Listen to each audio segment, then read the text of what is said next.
Fija tus ojos en Cristo, tan lleno de gracia y amor. El sermón de hoy o la enseñanza de hoy es más bien temática, ¿sí?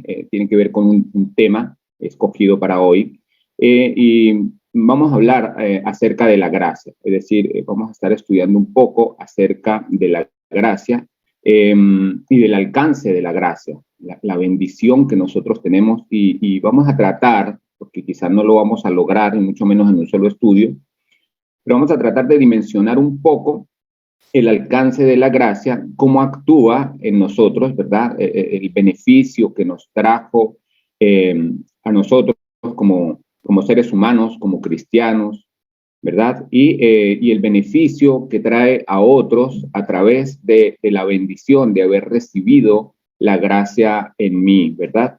Entonces, quiero que empecemos analizando un poco acerca de la gracia de Dios. Nosotros tenemos muchos conceptos quizás, o quizás no muchos conceptos, pero en muchas ocasiones hemos escuchado, ¿verdad? El concepto, la definición de gracia y especialmente la gracia de Dios. Pero la gracia de Dios es un don, ¿verdad? Un don que se eleva a lo sobrenatural, ¿ya? Y es un don que nosotros, a nosotros como criaturas racionales, nos lleva a un estado, hermanos, de privilegio, algo de lo cual la humanidad antes de nuestro Señor Jesucristo no gozaba de ese privilegio como nosotros lo gozamos luego de la venida de nuestro Señor Jesucristo. La gracia de Dios siempre ha estado en la humanidad, pero se manifiesta de diversas formas, de diversas maneras. Todo obviamente gracias al atributo principal de Dios, que es el amor, ¿ya? Entonces, si vemos que el atributo principal de Dios es el amor, entonces tenemos el amor como la parte superior, ¿verdad? Imaginemos que el amor es como un pulpo, ¿ya? Entonces, el amor es como un pulpo y tiene esas ramificaciones o brazos. Cada brazo es un atributo, por decir, la paz, el poder de Dios, las bendiciones de Dios, la misericordia de Dios, ¿verdad? Pero uno de los brazos más largos que tiene el amor de Dios y de los atributos que tiene el amor de Dios se llama la gracia, porque la gracia tiene un alcance, hermanos, incalculable para nosotros. Y solo cuando se vive en gracia, se entiende la gracia de Dios y se actúa, ¿verdad?, de acuerdo a la gracia de Dios, entonces nosotros podemos entender el alcance que la gracia de Dios tiene. Hay que vivir en la gracia para poder transmitir la gracia, ¿sí? No es posible transmitir algo que no se vive, que no se siente o que no se entiende. Y fíjense que para continuar ahí con parte de la reflexión, ¿verdad? La gracia de Dios no se refiere única y exclusivamente al perdón de Dios, sino también a la salvación del hombre, ¿verdad? Enseñándonos a nosotros, los hombres, a rechazar los deseos mundanos, a rechazar las concupiscencias, ¿verdad? Y a rechazar todos los actos impuros. Nosotros, por gracia, como decía Pedrito en la exposición de la cena, por gracia somos lo que somos. Más adelante vamos a estar hablando un poco acerca de eso. Pero también a menudo la gracia se puede, digamos, confundir, se puede decir así, o se puede interpretar como misericordia. Y hasta cierto punto uno podría decir que son sinónimos, ¿verdad? Pero, por ejemplo, si hablamos en términos de la gracia y de la misericordia, separándolos un poquito para no confundirlos, ¿verdad? La gracia es entendida como un acto de bondad o compasión, perdón, la misericordia es entendida como un acto o compasión hacia otra persona, ¿verdad? Un acto que por lo general nos lleva a ponernos en el puesto del otro, ¿ya? Y es un acto que normalmente se da desde la perspectiva de la ofensa, el que ofende y el ofendido. Entonces, el que es ofendido puede tener misericordia con el que le ofendió, con el ofensor en este caso, ¿verdad? O el desvalido, el que es afortunado puede tener misericordia con el desvalido. Sí, el que tiene muchos bienes puede tener misericordia y ponerse en el puesto del que no tiene para hacer algo por él. Esto atiende a la misericordia. ¿Ya? En cambio, la gracia, por su parte, es un don gratuito concedido por Dios, ¿verdad? Y a pesar de que nosotros no lo merecemos, ¿verdad? Dios establece este atributo para beneficiarnos a nosotros, ¿verdad? Con el objetivo de que nosotros vivamos bajo su protección, bajo su tutela, bajo su cuidado, bajo su representación. ¿Ya? Entonces, teniendo esto en mente, hermanos, vamos a estar analizando un poquito en Primera de Corintios, capítulo 1, ¿verdad? Y vamos a leer ahí desde el versículo 1 al 9. Vamos a leer desde el versículo 1 al 9, porque aquí la bendición que hemos tenido aquí, especialmente en la congregación de la Iglesia de Cristo en Melipilla, atiende a que hemos aprendido mucho acerca de esta iglesia. Hemos aprendido mucho acerca de la iglesia de los Corintios. Y Pablo nos enseña a través de esta bendición, de esta enseñanza, de estas cartas, y nos enseña cómo debemos y cómo no debemos hacer las cosas. Y lo más importante, nos enseña qué tan bendecidos fueron ellos y somos nosotros, ¿verdad? Esta es una carta extensiva. ¿Por qué? Yo la llamo una carta actual. Muchos lo han definido, lo decíamos el viernes en el estudio, a esta carta como el acta constitutiva de la iglesia, ¿sí? Todos los problemas que puedan tener las iglesias actuales a lo largo de la historia, o todas las formas de procesamiento que puede tener la iglesia, la tenía la congregación de los Corintios.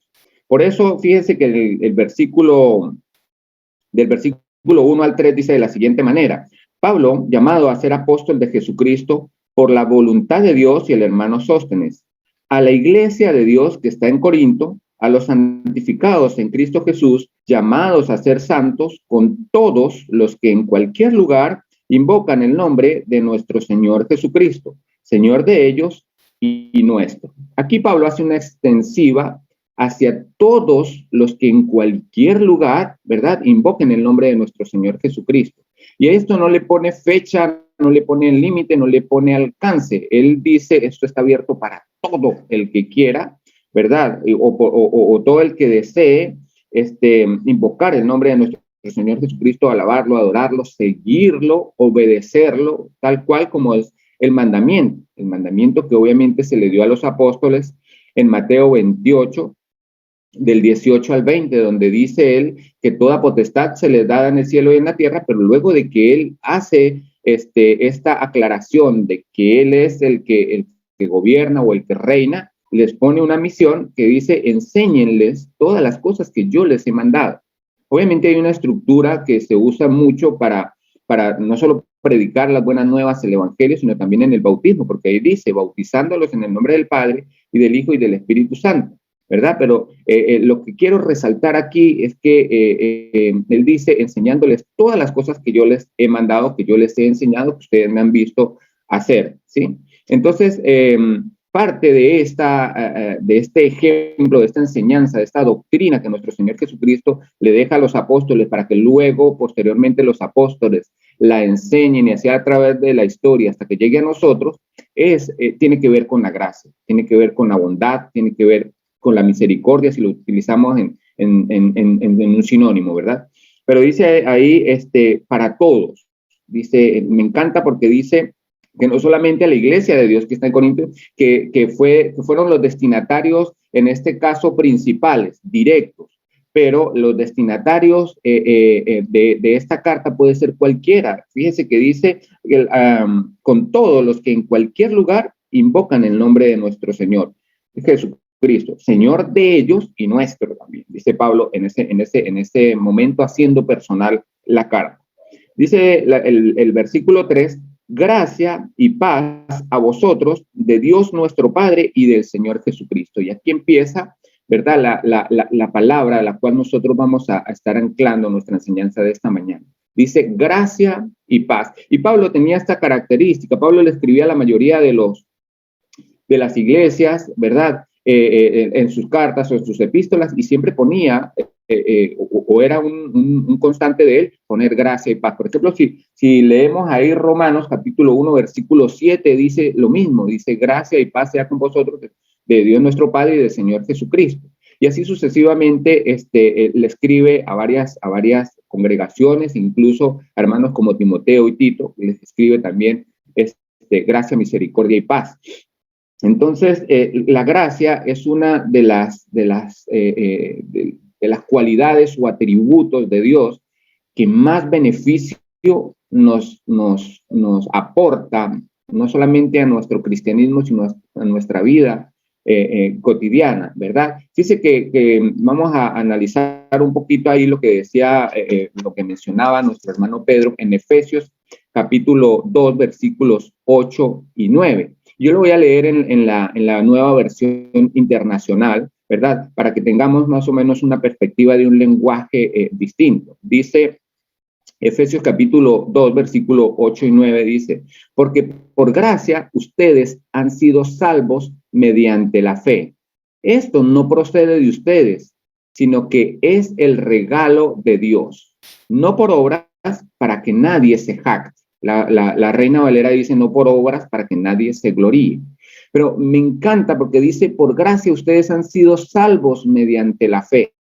Si hay una manera de recibir la gracia, por supuesto, no es por una obra, no es por la capacidad, no es por lo bueno que yo soy, no es por lo hábil que soy para hacer una u otra actividad. No, sino por la fe, mediante la fe. La fe es el medio que me va a llevar a mí a acceder a este beneficio de la gracia. Yo tengo fe en el que puede darme el beneficio de la gracia, ¿verdad? Entonces, fíjense que Pablo aclara aquí a los efesios, les dice, no por obras, esto no es de ustedes, es un regalo de Dios. Si fuese por obras, hermanos, la gracia la recibiésemos por obras, entonces el joven rico que se acercó a Jesús hubiese tenido la gracia que él estaba buscando. Recuerden, cuando él se acerca a Jesús le dice, maestro, bueno, ¿qué bien haré para heredar el reino de Dios? Es decir, para que la gracia me lleve a la eternidad. Jesús le dice, mira, tú conoces los mandamientos. Ya, no mates, no robes, no defraudes, honra a tu padre y a tu madre. Y él le dice, todo esto lo he guardado desde mi niñez. ¿Qué más me falta? Cuando Jesús le dice, mira, una cosa te falta, vende todo lo que tienes, dalo a los pobres, ven y sigue. ¿Sí? Entonces, él se entristece. ¿Por qué? Porque lo primero que Jesús le manda a este caballero es a que tenga gracia y misericordia, que se desprenda de lo que él tiene y se lo dé a los que aún él ni conoce, ni quizás se merecen. Él dice, dáselo a los pobres y ven y sígueme. Pero la idea ahí principal era que había que seguir a Cristo, su doctrina, sus enseñanzas, ¿cómo se llama? Su camino. Él dice en Juan 14:6, yo soy el camino, la verdad y la vida. Nadie viene al Padre si no es a través de mí. Y el brazo de alcance para llegar a nuestro Señor Jesucristo es a través de la gracia, que la obtenemos, ¿verdad? Por medio de la fe. Yo creo en Jesucristo, obtengo la bendición de la gracia, llego a la presencia de Jesucristo y Jesucristo me lleva a la presencia de Dios. Entonces ahí vemos el alcance de la gracia. La gracia, desde la perspectiva de la enseñanza de hoy, tiene dos características, ¿verdad? Ahí tiene muchísimas, pero hoy vamos a estudiar dos características o vamos a analizar dos características. Uno, lo que significa la acción de la gracia. Hace un par de meses estábamos predicando un sermón que se llamaba La acción de gracias. Pero esta es la acción de la gracia, cuando la gracia actúa en mí, ¿verdad? Lo que produce la gracia en mí, lo que hace la gracia conmigo. Y luego la gracia en acción. Pareciera un juego de palabras, pero ya luego de que la gracia actúa en mí, entonces lo que yo hago luego a través de la gracia que habita en mí. Entonces es bien interesante. ¿Por qué? porque es como que si en estos momentos existiese una vacuna que eliminase por completo el virus que estamos enfrentando. Y luego de que elimine por completo en mi organismo el virus y me haga inmune, ¿verdad?, a cualquier otro virus similar, entonces mi sangre sirva para hacer antídoto para curar a otros. Más o menos eso. La gracia actúa en mí y luego, a través de mí, de lo que ha hecho la gracia conmigo, otros van a ser beneficiados. Entonces, eso lo vamos a estar analizando un poquitito más adelante. Pero volviendo nuevamente ahí a Primera de Corintios, capítulo 1, versículos del 1 al 9, dice el versículo 3, gracia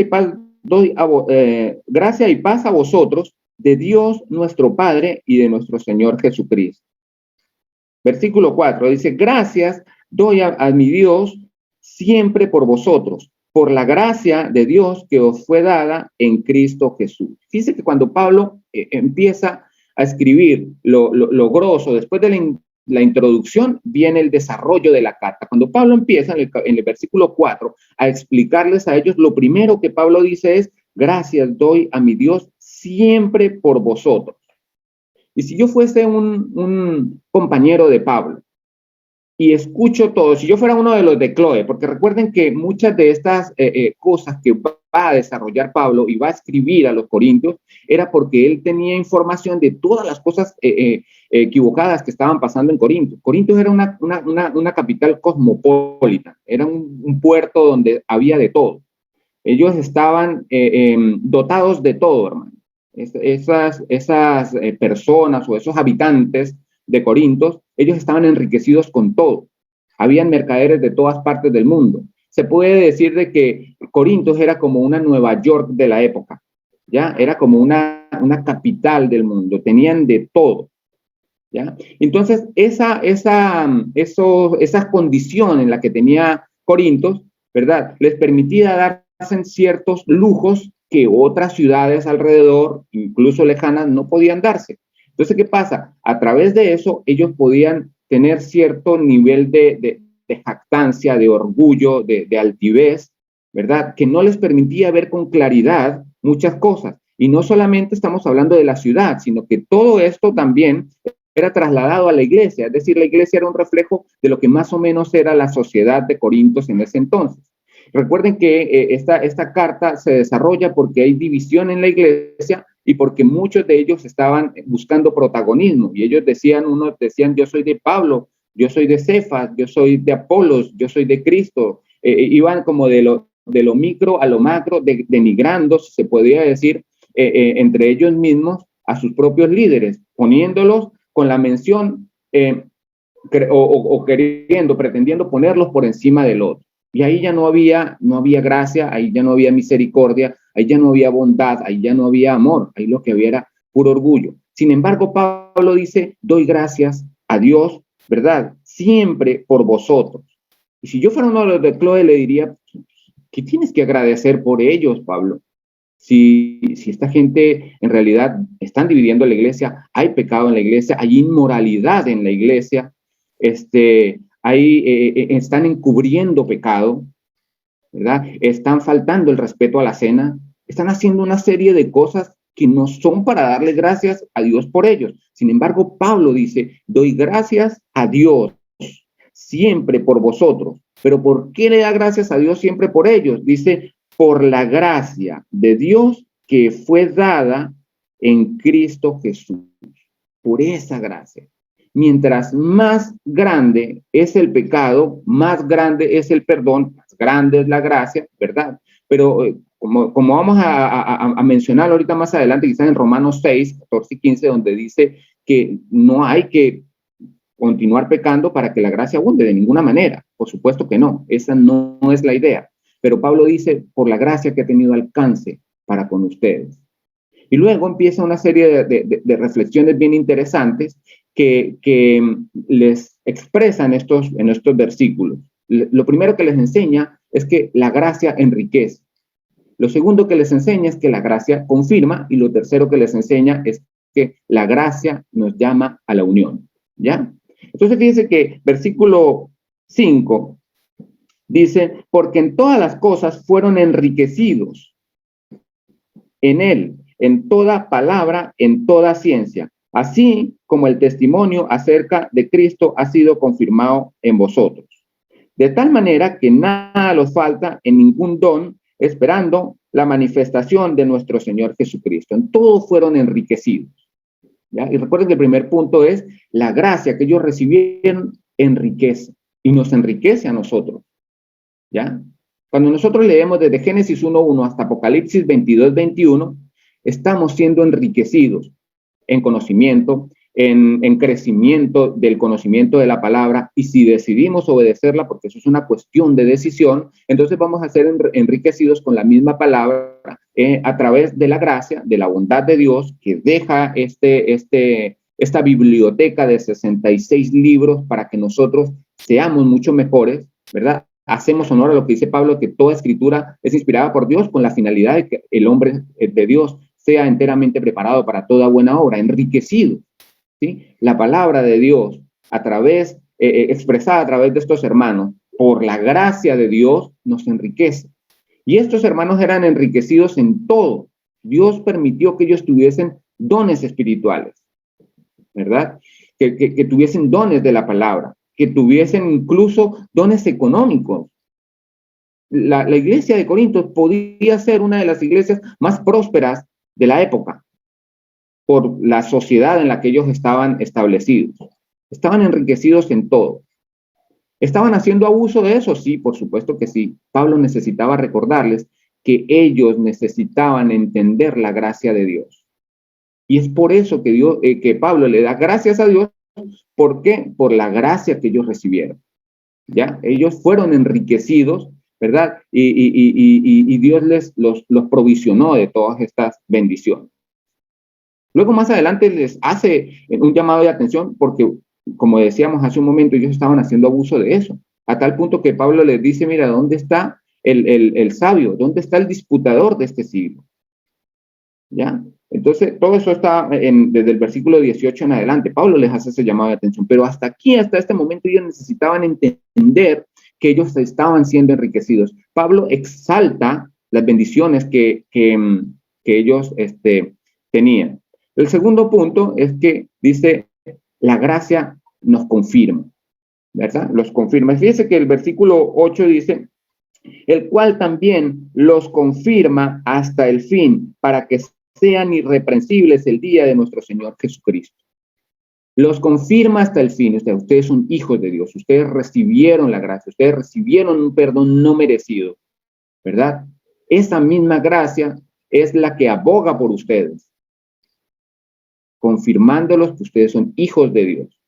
¿Hasta cuándo? Dice ahí, hasta el día de nuestro Señor Jesucristo, hasta que Él venga. Y recuerden que esto fue una promesa que Él hizo en Mateo 28, como lo mencionábamos hace rato. Dice, he aquí yo estaré con vosotros todos los días hasta el fin del mundo, dice Mateo 28:20.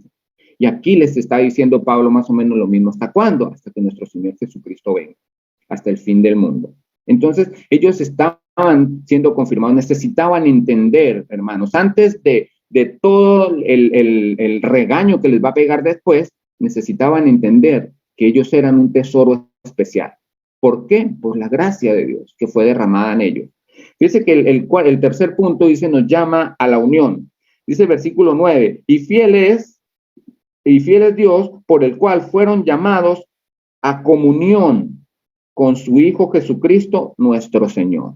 Es decir, Pablo les está diciendo aquí, hermanos, déjense de divisiones, déjense de estar diciendo que usted es del uno, que usted es del otro, que usted es del otro, porque en realidad todos estamos llamados a la comunión con Cristo.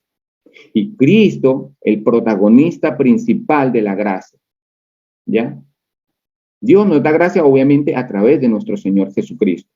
Entonces, ahí continuando, hermanos, con este contexto, fíjese que más adelante, ahí mismo en Primera de Corintios, capítulo 15, dice lo siguiente. Vamos a leerlo desde el versículo 9 en adelante. Esto después de que les habla un poco acerca de la misma palabra, ¿verdad? de lo que les declara, y Pablo siempre les dice a ellos en varias ocasiones, yo les declaro esto porque esto yo lo recibí del Señor Jesucristo. Esto te lo dice en el capítulo 11, para la cena, dice, porque yo recibí de nuestro Señor Jesucristo lo que también les he transmitido. Dice que en el 15, en el versículo 1, dice, además les declaro, hermanos, el evangelio que yo les he predicado, el cual también recibisteis y el cual también perseveráis, por el cual asimismo retenéis la palabra que os he predicado y sois salvos o no, si no creíste en vano. ¿Ya? Esto es lo que Pablo recibió, esto es lo que Pablo transmite. Pero bien interesante que en el versículo 9 dice, porque yo soy el más pequeño de los apóstoles y no soy digno de ser llamado apóstol porque perseguía a la iglesia de Dios. Y aquí, hermanos, es donde tenemos que analizar el alcance de la gracia, ¿verdad? La acción de la gracia. Recordemos quién era Pablo. Y para no hacerlo tan largo, podemos analizar en Hechos 9 quién era Pablo, qué hacía Pablo cuando fue alcanzado por la gracia de nuestro Señor Jesucristo y cuando fue llamado a hacer lo que él hace. Fíjese que dice, pero la gracia, dice, pero por gracia de Dios soy lo que soy, y su gracia no ha sido en vano para conmigo. Antes he trabajado más que todos ellos, pero no soy, pero yo, perdón, dice, pero no yo, sino la gracia de Dios conmigo. Es decir, Pablo reconoció desde el momento en que él decidió arrepentirse, desde el momento que él le dijo a Jesucristo, ¿qué quieres que haga, Señor? Él reconoció su condición, ¿verdad? Él aceptó la gracia, aceptó la propuesta de Dios, aceptó la bendición de Dios, aceptó el regalo de Dios. Porque si vemos la gracia como un regalo, yo es un regalo que yo se lo llevo a alguien y le digo, mira, te traje este regalo. Si esa persona no me lo acepta, ¿de quién sigue siendo ese regalo? Y me dice, no, yo no quiero eso tuyo, llévatelo. El regalo sigue siendo mío. Entonces, si no me lo recibe, yo se lo llevo a otra persona. ¿Y me explico? Dios hizo esto con Pablo, le trajo este regalo. Y Pablo valoró ese regalo, porque fíjese que dice, por la gracia de Dios, soy lo que soy. Y su gracia no ha sido en vano. Como cuando a alguien le dan, no sé, yo el viernes en el estudio hablaba de un taladro que yo siempre uso, que siempre lo utilizo, que es como mi regalo favorito.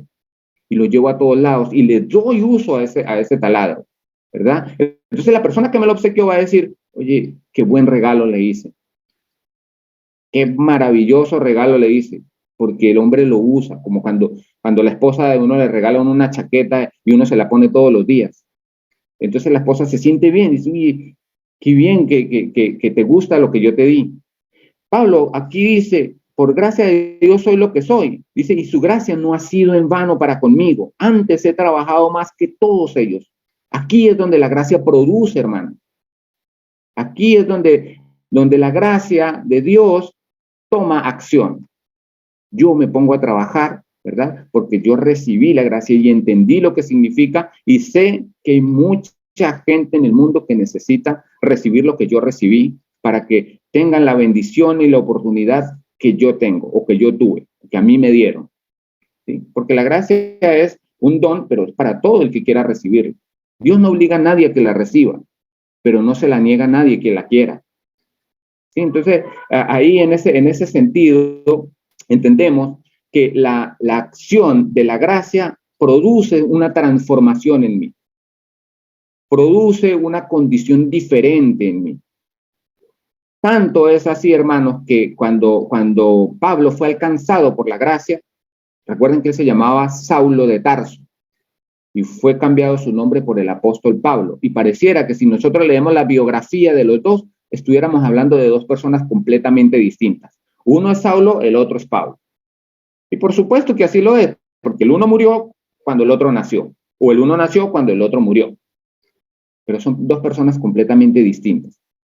La una llena de orgullo por lo que él era, y recuerden que en Filipenses 3 él tiene un pergamino amplio de lo que él era. Y luego el apóstol Pablo, que es un hombre que atiende, un hombre lleno de gracia y de bondad, que atiende o responde al regalo que él mismo recibió. Y esto de la gracia, hermanos, como es un regalo de Dios recibido por Dios, necesitamos nosotros que Dios nos vea. Y no porque Él no pueda ver a todo el mundo. Por supuesto que Dios ve a todo el mundo. Dios ve a todo el mundo. Pero imaginemos que nosotros somos como una luz en las tinieblas, ¿ya? Y mientras más brille la luz, más evidente se va a hacer. Fíjense que cuando hablamos de la primera acción de la gracia que Dios tuvo para con el mundo, ¿verdad? Mencionada en la Biblia, la tuvo con Noé. Fíjense que en Génesis capítulo 6, versículo 8 en adelante, cuando Dios ya había resuelto raer de la faz de la tierra toda la humanidad, dice el versículo 8, pero Noé halló gracia delante de los ojos de Dios. Dios vio con gracia, con misericordia, con bondad a Noé, y vio algo rescatable, y vio algo que produjo una segunda oportunidad para la humanidad desde esa perspectiva. Él ya había resuelto en su corazón, en realidad, salvar a la humanidad cuando le hizo la promesa a la mujer. Y ese digamos, es tema para otro estudio. Pero lo que quiero con lo que quiero que nos quedemos esta mañana es que Dios vio gracia, Noé halló gracia delante de los ojos de Dios. Y gracias a eso, entonces la humanidad tuvo una segunda oportunidad de volver a repoblar. Pero así como aumentó la humanidad, también aumentó el pecado. Así como sobreabundó el pecado, entonces luego también sobreabundó la gracia a través de nuestro Señor Jesucristo. ¿Ya?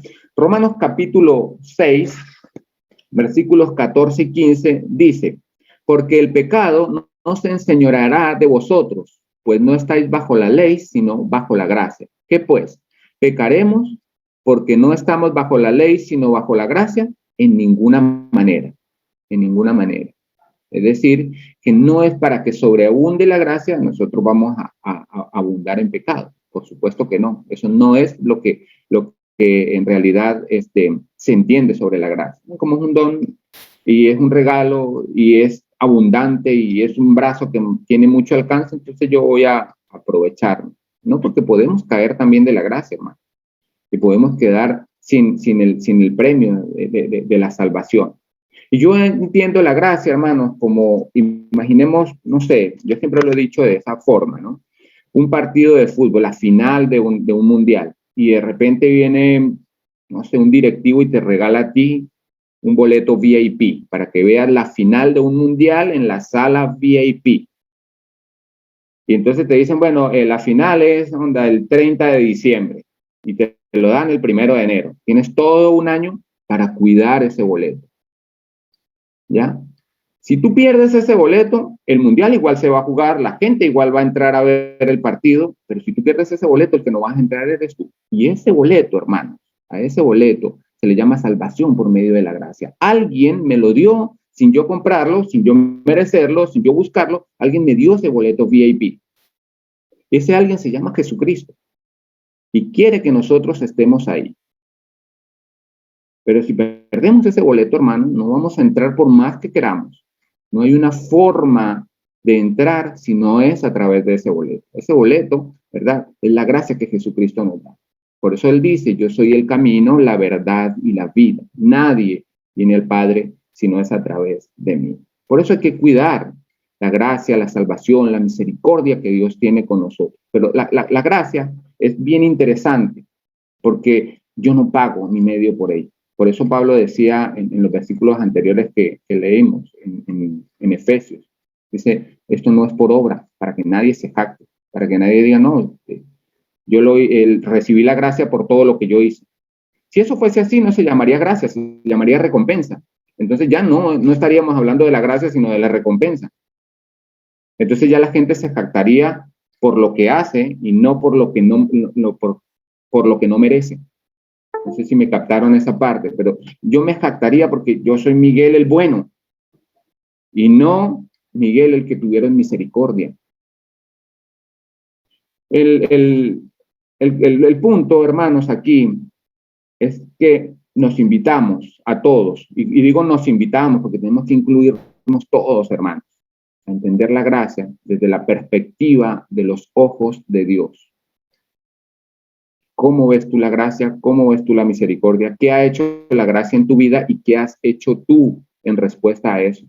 Recuerden que lo primero es que ha hecho la gracia en mí, ¿verdad? La gracia me alcanza y me lleva a la salvación, me lleva a la presencia de Cristo. Y después, ¿qué hace? ¿Qué efecto produce en mí? Lo que decía Pablo en Corintios 15, en 1 Corintios 15. Dice, pero por gracia soy lo que soy. Y su gracia no ha sido en vano para conmigo. Antes he trabajado más que todos ellos. He trabajado más. Eso me impulsa. Es un motor que me lleva a trabajar, ¿ya? A ponerme en acción, a hacer algo, ¿ya? Entonces, eso es a lo que yo definí la gracia en acción. Gracia que beneficia, ¿ya? La gracia de Dios tiene ese efecto transformador. Nosotros cantamos un himno que también lo canta la Iglesia Católica que dice, mi cansancio que a otros descanse. Creo que se llama Pescador de Hombres el himno. Pero dice, mi cansancio que a otros descanse. Yo trabajo para que otros también reciban la bendición que yo recibí. Porque finalmente Jesucristo la pone ahí. Como si Jesucristo pusiese digamos, un lote de regalos encima de una gran mesa y me diga a mí, bueno, mira, este regalo, todos los regalos contienen lo mismo, pero este regalo tiene que llegar a una persona que lo necesite, que lo pida, que lo anhele. Y aunque no fuese así, igual mi deber y mi trabajo es llevar y ofrecer. Hay quienes lo reciben y hay quienes no. Por eso es un regalo, pero mi trabajo es llevarlo, hermanos. Entonces, por eso decíamos hace un rato, el amor es el mayor atributo de Dios.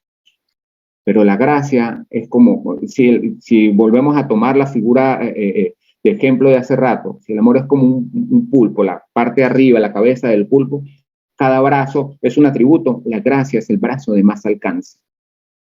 La gracia es el brazo que más lejos llega. ¿Sí? Hay un motivador que yo a veces escucho que se llama Yokoi Kenji, es un colombo japonés. Y él habla un poco acerca de la gracia en una entrevista que le hicieron. Y le preguntaron que él qué pensaba de eso, qué regalo le dejaría a sus hijos. Y él dice, yo le dejaría la gracia, que ellos entiendan el valor de la gracia. Y luego refiere un fragmento de la novela de Víctor Hugo que se llama Los Miserables, donde narra que había un ladrón que llega a un monasterio, una iglesia católica, y entonces el sacerdote le atiende y le da de comer y lo atiende bien. Al otro día el hombre se va, pero se lleva todos los utensilios de valor del templo. Cuando la policía lo agarra, entonces un poco de utensilios, de algunos de oro, otros de plata, pues automáticamente entienden que él se robó eso y lo llevan, o sea, cuando se reconocen los utensilios, lo llevan frente al padre, le dicen, mira, que este se robó eso. Entonces él iba diciendo, no, yo no me lo robé, el padre me lo regaló, el sacerdote me lo regaló. Cuando llegan frente al sacerdote, el sacerdote dice, sí, en efecto, yo se lo regalé, y más se le quedó esto, y le da otra poco cosas más. Entonces él le dice a los policías, sí, mire, él me lo regaló, y él se va. Y dice el anécdota, dice que algo cambió en él. Algo hizo cliché en él que le llevó a una reflexión de decir, yo no puedo seguir haciendo esto. ¿Ya? Porque la gracia es eso, hermano, darle al que no se merece, porque nosotros no nos merecíamos la salvación, no nos merecíamos la bondad, no nos merecíamos la misericordia, la gracia, el perdón, la salvación, eso no nos lo merecíamos, hermanos. Pero Dios nos los da. Primeramente por amor y porque su gracia tiene un alcance incalculable para nosotros. Nuestra tarea, hermanos, esta semana, este mes, este año y lo que nos queda de vida es transmitirle a los demás que en realidad la gracia de Dios puede alcanzar a todos. Que el Señor les bendiga, mis amados hermanos, y que tengan una feliz y hermosa semana.